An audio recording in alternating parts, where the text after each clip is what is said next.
from a betting perspective with pro sports handicappers Ian Cameron, Alex Beesman, and various guests from the world of hockey and sports betting. And now, here's your host, Ian Cameron. Welcome to the Ice Guys, presented by National Hockey Now. Sunday, November the 6th, Ian Cameron with you. Flying solo today. It's going to be a very short edition of the show. It is a Hamilton Tiger Cat Oski Wee Wee baby. Playoff game day, CFL East Division semifinals. For the two people that might care besides me listening to the show right now, the Montreal Alouettes and the Hamilton Ticats. So I'm off to a viewing party. And because it's like going to be 70 degrees Fahrenheit today here in Hamilton, it's going to be an outdoor viewing party. If I would have said to you, you're going to have an outdoor viewing party for a Ticat playoff game on November the 6th in Hamilton, I would have said you're fucking insane.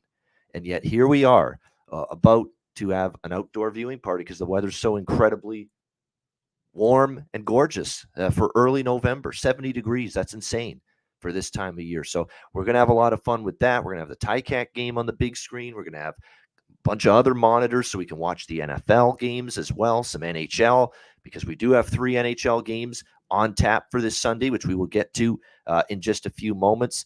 So it's going to be a hell of a fun Sunday. So looking forward to that. Of course, we got a full week of shows once again coming up. Of course, Alex will be back with me tomorrow. So no problem there. And looking forward to the week ahead. But before we get into the Sunday card, and by the way, even though Alex is not on the show with me today, he does have a best bet for today's card. He passed it along, and I will be sure to give that out to you at the end of the show. Before we get into the 3 games here on Sunday, let's look back on last night's action. It was a busy Saturday in the NHL. It started in the afternoon with the Detroit Red Wings getting my day off to a winning start as they shut out the New York Islanders 3-0. You know, I didn't like seeing what I saw, and I mentioned this on Twitter with the whole Lucas Raymond hit on Matt Barzal. I get it, Matt Barzal, one of your star players, one of your most important, impactful players on the New York Islanders, and you certainly want to defend your teammate whenever it's reasonable to do so. But we can't be losing our shit and losing our minds over every damn clean hit. And that was a perfectly clean hit, nice open ice, clean hit. Didn't contact the head, didn't charge from, 10, 20 feet away. It was just a good, strong, open ice, clean hit. And everybody goes nuts on the Islanders, and they all want a piece of Lucas Raymond after that. Whereas the Josh Anderson incident with Pietrangelo in the Vegas-Montreal game, that was a little bit different. That was a little bit more dangerous what Anderson did there. Whereas you look at this one here with Lucas Raymond and Matt Barzal. I mean, I think we're at the point now where we've really got to settle down. And when we see, we don't like seeing our teammate, one of our best players, hit like that. But at the same time, if it's clean, shouldn't really be going crazy. You should, it's a clean hit. It's supposed to be part of hockey. Let it go, keep playing. Like if he basically cross-checks the guy's head into the boards, then I go after him. Then I'd have a problem if it was something really malicious. But that was something that was I thought it was a little bit of an overreaction. But Detroit gets a nice win, 3-0, shutting out the Islanders, who are playing some good hockey. The problems continue for Columbus. They lose again in Finland to Colorado, 5-1. You got to wonder, Brad Larson, is his seat warming? Because that was not a good performance at all from the Jackets. Winnipeg with a 4-0 shutout win over Chicago. Dallas 6-2 over Edmonton. I was dead wrong on this. I like the Oilers. I thought they'd bounce back, really be on their game after blowing the lead against New Jersey the other night. And it was another soft performance defensively. It was another tough night for Jack Campbell, a tough day, I should say, for Jack Campbell and net. It's just one of those situations where, look, the guy is definitely struggling with his confidence, although the Edmonton defense isn't helping him out a lick. I mean, they didn't play that great in front of him. So, definitely issues right now with his play right now, Jack Campbell. And the Oilers definitely not the start they hoped for this season. And they lose 6-2 to a Dallas team that's continuing to play pretty well. Toronto, give them credit. 2-1 win over Boston. That was a man-up performance from the Leafs. They played, I thought, terrific defensively. They didn't give the Bruins a whole lot in that game. The only goal was the Brad Marchand penalty shot for Boston. They were really good defensively. They lose Ilya Samsonov, their goalie, to injury, and we'll get to that because the Leafs are in action today. And Eric Kallgren has to take over, and they really dug in after that, blocking a ton of shots like it was Game 7 of a playoff series. That was a good gut check for the Toronto Maple Leafs, 2-1. And I wonder with Boston, right? They're rolling. They were 10-1 going into last night. They lose that game, and this is not to take anything away from the Leafs. They played great. But how much of the loss, and I'm interested to see how the Bruins play after that game last night, because the whole, not scandal, but controversy, I guess, if you will, with Mitchell Miller, who is signed by the Bruins, despite that bullying incident, which was heinous, by the way. If you read the details of that racial bullying incident, racial abuse, racial bullying incident with Mitchell Miller from years ago, about 6 years ago, it's terrible. It's heinous. It's absolutely ugly, the stuff he did. And you can understand why the Bruins players were taken aback, were stunned that Don Sweeney actually signed this guy. And you wonder if that's caused a little bit of a ripple effect. Like I'm wearing the spoke B on my chest here. I'm trying to represent this organization with class, with integrity, with inclusion, and all this stuff. And we're bringing this guy into the team. If I'm Patrice Bergeron, if I'm Pasternak, and I'm Marchand, and I'm the leadership group of the Bruins, I'm a little bit confused. Why are we doing this here? So that's something that, you're 10-1. If you're Don Sweeney, look yourself in the mirror and look at how the team's playing. Your team is awesome right now. You're 10-1. Do you really need to go down this rabbit hole and sign this kid who's had this ugly incident from his past? And I'm not saying people don't deserve second chances. Maybe the kid is contrite. Maybe he wants to make amends for what he did. But my gosh, it's bad. It's what he did was just horrendous. It was horrible. And somehow, some way, and Gary Bettman and Bill Daly in the league are putting the stop sign up, saying, "Hold on now, you signed this kid, you didn't tell us about it, and we're here to tell you, Don Sweeney, that he may not get to play for you, and he may not play in the NHL, at least not anytime soon." So this situation and this story is definitely continuing to evolve and unfold. But you just wonder. I mean, everything's going so great, and then this happens, signing this kid who's just obviously a problem kid from what happened 6 years ago. And you wonder if it upsets the apple cart. So I'm fascinated to see if Boston rebounds from this, or if this is like these are guys that should be able to park what's going on and what Sweeney did and signing this kid and still focus on winning games, coming to the rink, playing your best every day. But I'm fascinated to see if there is an impact that signing makes on how this team plays moving forward. I mean, it's a legitimate question.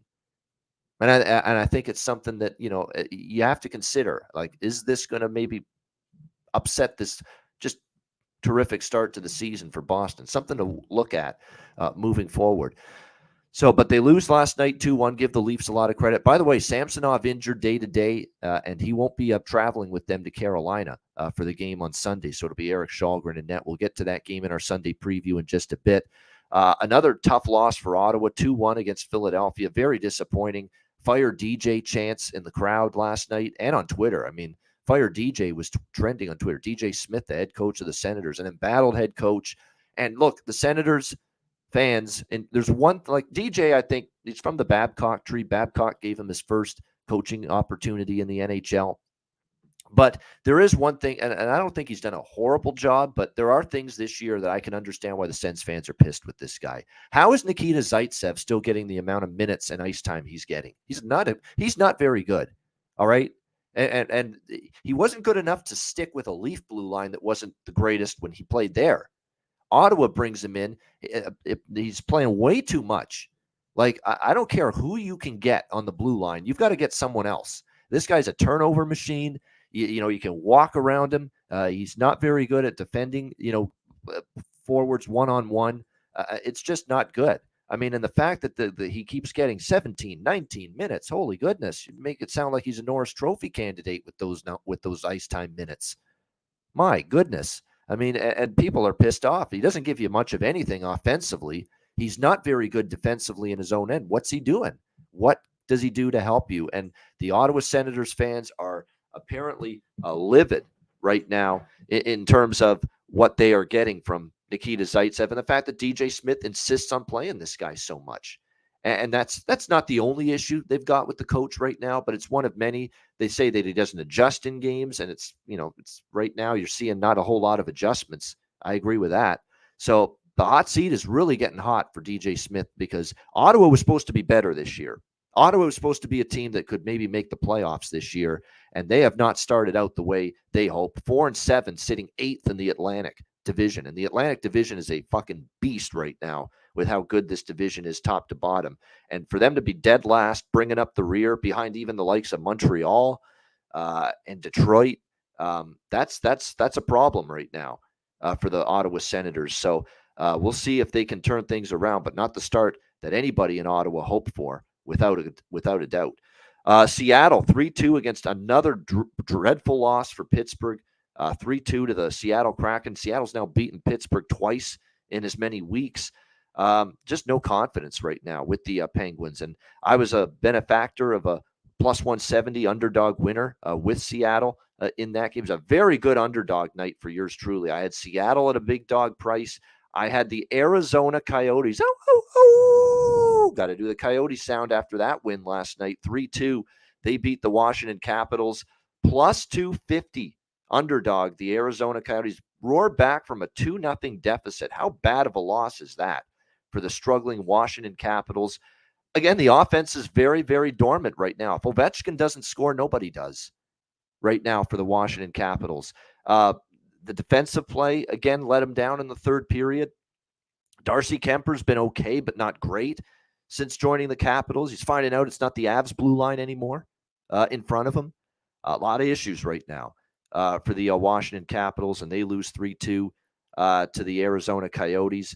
We saw Vegas with a 6-4 win over Montreal. Another tough loss for Vancouver. 3-0 lead in the first period. They lose 4-3 in a shootout to Nashville. The blown leads, which were a problem early in the season, they came back to roost last night for the Vancouver Canucks, unable to protect the lead. So very disappointing there for the Vancouver Canucks.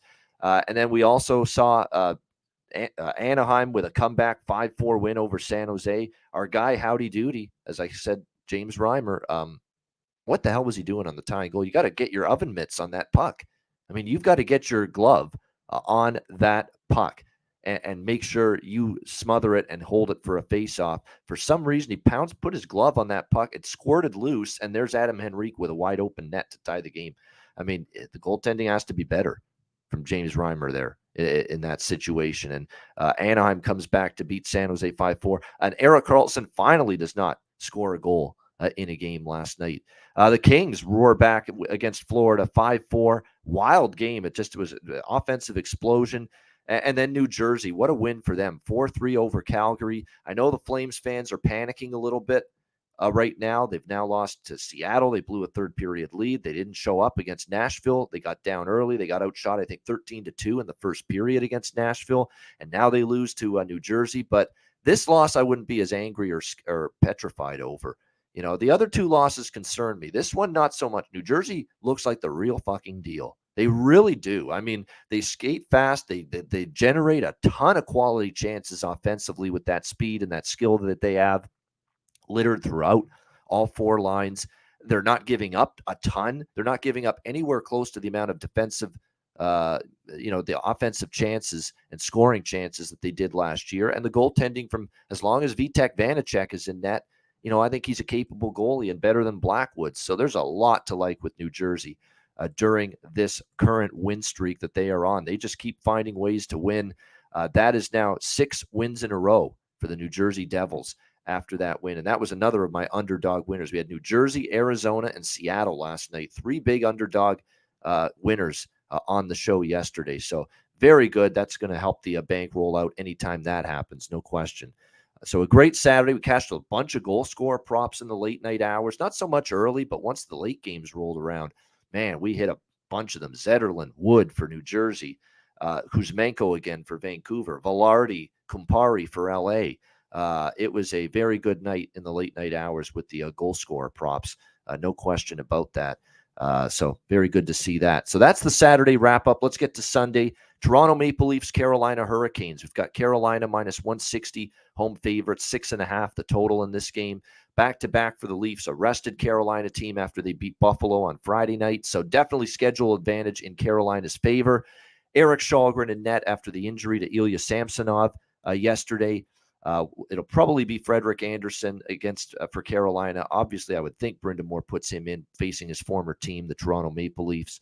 That would make sense. We'll see how the Leafs fare. That was a great gut check win, but now you got to turn around, play less than 24 hours later. And let's be honest, they really wanted to beat the Bruins. You could tell last night. Do you have that same emotional connection, if you will, that same intensity? Do you have enough gas left in the tank here on the back-to-back against Carolina? That remains to be seen. What we can tell you here is that in Carolina, Carolina won 4-1 last year when these two teams met, although Toronto did win the two meetings in Toronto between these two teams. When you look at this particular matchup here, with Samson, Shalgren coming into the game in the third period, he played very well, and they played very well in front of him. Can he keep that going here tonight? That remains to be seen. But, you look at Shalgren, 0-1-2 he was going into last night. That's in starts, by the way. He obviously preserved the victory last night, but in 3 starts, he's winless. 0-3 with a .875 save percentage and 3.63 goals against average. Freddie Andersen in net for the Carolina Hurricanes. I'll tell you what, Freddie Andersen, if he is in net, and I'm going to assume he is, even though it's not confirmed, he hasn't been great. 2.66 goals against average, .894 save percentage. So my first thought is look over the total in this game, 6.5. And certainly I would lean to Carolina in some form, probably in regulation to get a better price. Don't know if I'll bet it, but I certainly, the Carolina side, I say, but definitely will lean in that direction because certainly I worry about this situation a little bit here for Toronto, second of back-to-back games. As for goal scorer props, for Carolina, you can never go wrong with Jarvis and Natchez. I keep saying that over and over again, but it's true, and they keep finding ways to produce offensively for Carolina. On the Toronto side, we'll see what their lineup looks like tonight. But, it seems to be a different one game to the next for the Leafs. I know they scratched Pontus Holmberg and Nick Robertson last night. Dennis Malgin was in the lineup instead for the Leafs. We'll see how they go here. Carolina will have to be better, though, than they were to start the game against Buffalo because they played very good in the last 2 periods, but they could have been down 3 or 4-0 after that first period in Buffalo because the Sabres were all over them for the large part of the start of that game. So we'll see if Carolina can have a better start. I think I'll get there with over 6.5 and definitely lean at the very least to Carolina in regulation, which you'll be able to get around even money. All right, Detroit Red Wings, New York Rangers. We've got the Rangers minus 260, home favorite, 6.5 the total. This is another game where you have a clear scheduling advantage for one team, and that's the Rangers.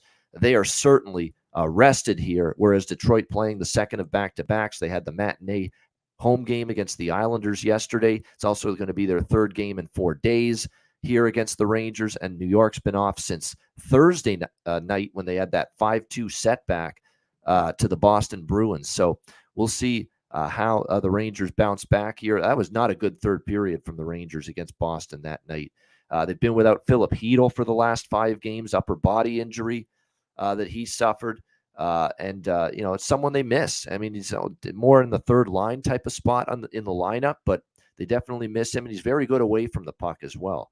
So that's going to be something to watch for. Now, they're hoping to have him back tonight, but obviously not 100% sure yet, but it's looking like he is on pace to be back in the New York Ranger lineup tonight, which would be great. We know how good he turned into in the playoffs for this team. And if he does play, that would be a huge boost to that center ice position for the New York Rangers. And like I say, when he is healthy, I mean, you get a Zibanejad, Trocheck, Hedl, 1-2-3 punch at center ice. That's pretty good. So if they get him back, that would be a great. Ryan Lindgren also banged up a little bit. He was injured Thursday against the Bruins, not practicing with the Rangers yesterday, and doubtful for this game tonight against the Detroit Red Wings. It's looking like you're probably going to see Zach Jones be the guy to take his spot on defense, along with Schneider, Trouba, Miller, and Fox, the other 5 defensemen here for the New York Rangers. So that's what we're looking at here in this one. And actually, you know what? Libor Hayek is probably going to take his spot because Zach Jones was already playing with Schneider, Trouba with Miller, Lindgren was with Fox. Probably Libor Hayek is going to get in the lineup tonight on the blue line for the Rangers. I like the Rangers here in some, and I don't like to. I feel like I'm turning my back on Detroit because I've taken Detroit a couple of times this week in a row against Washington and against the New York Islanders. And after that 8-3 debacle they suffered against Buffalo, kind of woke this team up. They played pretty good both of those games. I mean, 6-1, the combined score for the Detroit Red Wings in their last 2 home victories against the Capitals and the Islanders. So they definitely played a lot better. Certainly, they weren't happy with their defensive performance in that game against Buffalo, but a part of the reason that was a bad defensive performance in that game was Alex Nedeljkovic, the goaltender, and he will be the starter tonight for the Red Wings against the Rangers, and he's not played well. I think he's officially lost the starting job to Ville Husso, at least for now, because Husso has clearly played better than Nedeljkovic, and I think Derek Lalonde, the head coach, is starting to realize that. It's been tough. 4.96 goals against average and an 871 save percentage for Alex Nedeljkovic. Very ugly numbers. Very rough here to start the season for him. So we'll see. I mean, it's just odd that, look, the Detroit team that gave up 6 goals to New Jersey, 8 goals to Buffalo, 4 goals to Chicago with Nedeljkovic in net is also the same team that just gave up a single goal to the Islanders and the Capitals combined in their last 2 games with Ville Husso in net. So there's no doubt, this team's Husso's played better than Nedeljkovic. Detroit's played better in front of Husso than Nedeljkovic. I think it's a combination of the 2 things, if you ask me. So, but I like the Rangers here in a bounce-back spot. They have the rest advantage. I would look at a team total here, over 3.5. Given those ugly numbers here with Nedeljkovic this season, I think New York Rangers over 3.5 team total, -138. I think that's a solid way to go. I'd also probably put a couple of bucks on the first period puck line. I think you're probably going to get a good start for the Rangers, -0.5, +120 might be worth a look. It's just going to be difficult to ask the Detroit Red Wings here, to take. And to be honest with you, when it comes to Detroit, there is a little bit of a home road dichotomy thing starting to develop with this young group, which isn't surprising. I mean, a lot of these teams, when you're trying to build something with a core of young players, you often play a little bit more at ease and a little more comfortable on your home ice. Well, Detroit's 5-2 at home this year at Little Caesars Arena, the Pizza Box, but they're only 1-3 on the road. So a little bit of a home road split starting to happen with Detroit. I think the Rangers team total over 3.5 is the best bet for me in this game, is the best way to approach it. But I wouldn't talk you out of the Rangers first period puck line either in this one at a plus price. That's the way I would probably look at this one. As far as any props go, Kakko and Lafreniere. I mean, Kakko on the top line. Lafreniere's getting chances. I think the puck's going to go in for him definitely at some point very soon. And maybe it'll be tonight here against a goalie that's struggling a little bit in Alex Nedeljkovic. So definitely keep an eye on that. I could see Alexei Lafreniere because his expected goals numbers are very high. Tells you that he probably should be producing more offensively than he has so far. So Lafreniere, I think at some point for the Rangers is going to find a way to break through. As far as Detroit props, if you're going to look at someone, Pius Suter, who had a nice goal yesterday against the Islanders, he's been elevated to the top line. And I love taking advantage of those situations. And you're going to be able to get, obviously, a very good price on Pius Suter to score a goal here tonight for this afternoon for the Detroit Red Wings. And again, a top line player that isn't priced like it. We're talking plus 500 to score a goal in some spots. So that's the kind of bargain bin goal score prop value that I like to see. All right, last game, Florida Panthers, Anaheim Ducks. Florida -200 road favorites, 6.5 the total in this game.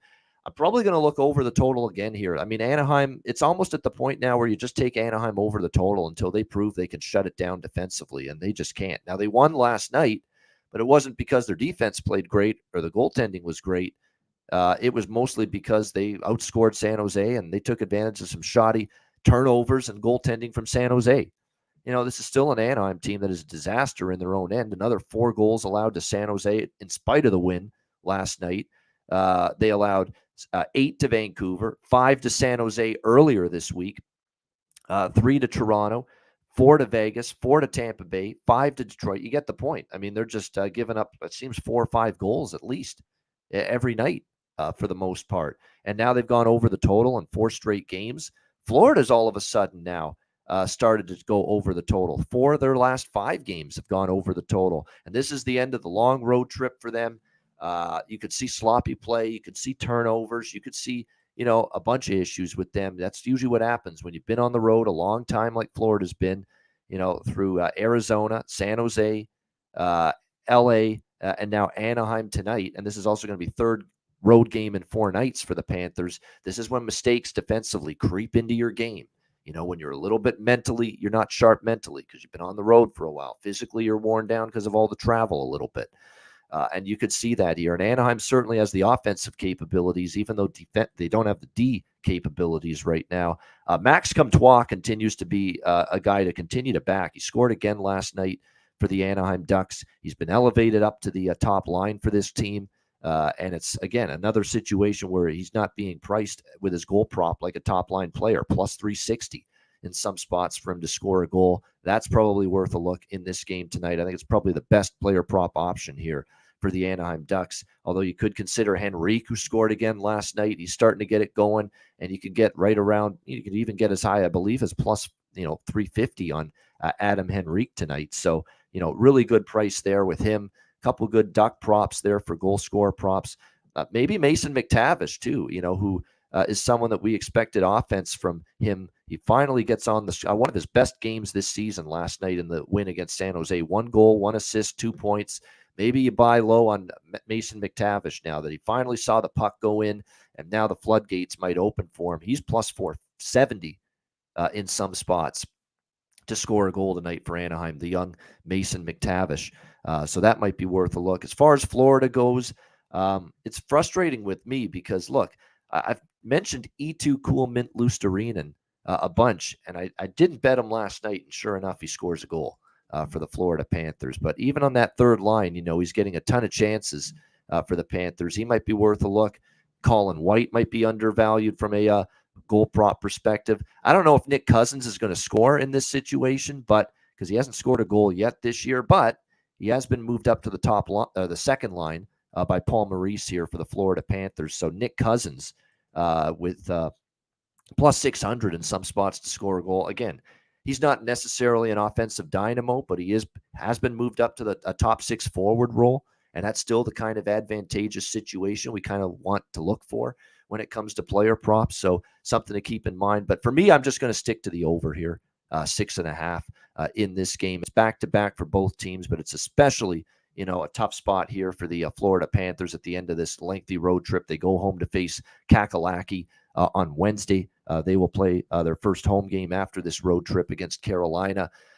So I like goals in this game. We'll go with Florida Anaheim over 6.5. As far as the goaltending matchup is concerned, it was Stolarz for Anaheim last night, which means it should be John Gibson tonight on the back-to-back. 4.58 goals against average, 883 save percentage for John Gibson. Those are just nightmarish numbers for him, although the defense in front of him hasn't played well either. And it'll probably be Spencer Knight for Florida, 3-1. His numbers are 2.53 goals against, which is pretty solid. It's a save percentage you don't love to see, though. 899 save percentage for Spencer Knight so far. So, okay so far, but you'd like to see him continue to grow and get better. He was off a better start last time against Arizona, albeit in a losing effort. Gave up 2 goals in that game.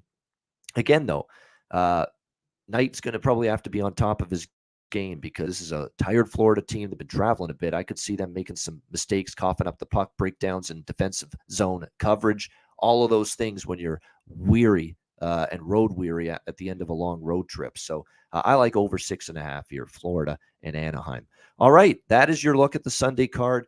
Thanks to everyone for joining us. Hit the like button if you're watching on YouTube. And a reminder, of course, we'll be back to live shows Monday, 2:45 p.m. Eastern Time, our Monday edition of the Ice Guys, and we will break down the 3-game card for tomorrow on that edition of the show. And a reminder, patreon.com/Ice Guys, $10 per month. The daily card is there. Tons of great content and bonus content, bonus videos as well.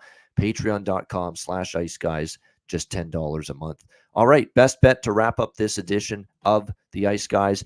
Alex B. Smith, his best bet for this Sunday card is Florida Anaheim, first period over 2 plus 110. So that's first period over 2 plus 110, Florida Anaheim. That is Alex B. Smith's best bet for this Sunday card. My best bet for this Sunday card is that same game, but I'm going to go full game over. Florida Anaheim over 6.5. That is going to be my best bet for this Sunday card. Like I said, Panthers at the end of a long road trip. I could see them making defensive mistakes. Anaheim just can't keep the puck out of their own net. And Florida is starting to get their offense, on track a little bit. We know they pelted a ton of shots and their expected goals numbers are very high. And for some reason, the puck wasn't going in for them for a little bit. But here now you're starting to see on this road trip, they score 4 against San Jose. They score 4 more last night, albeit in a loss to the LA Kings. Starting to get the puck to go in the net, the Florida Panthers. And Anaheim, we know they can score. It's keeping the puck out of their net that's been the problem. I like goals tonight in the Duck Pond. Panthers Ducks over 6.5 for my best bet. That'll wrap up this edition of the Ice Guys. Thanks to everyone for joining us and listening on the podcast as well. Speaking of the podcast, the Ice Guys podcast, the Ice Guys is live Monday to Friday, 2 p.m. Eastern, Saturday and Sunday, noon Eastern. And if you can't watch the show live on YouTube, download the Ice Guys podcast in audio form on all major podcast platforms, Google Podcasts, Apple Podcasts, Spotify, Stitcher, iHeartRadio, Amazon Music, and more. Download the Ice Guys podcast when you can't watch the show live. I'm Ian Cameron. Have a great Sunday. Enjoy the games and good luck. And we will talk to you again tomorrow on Monday for another edition of the Ice Guys presented by National Hockey Now.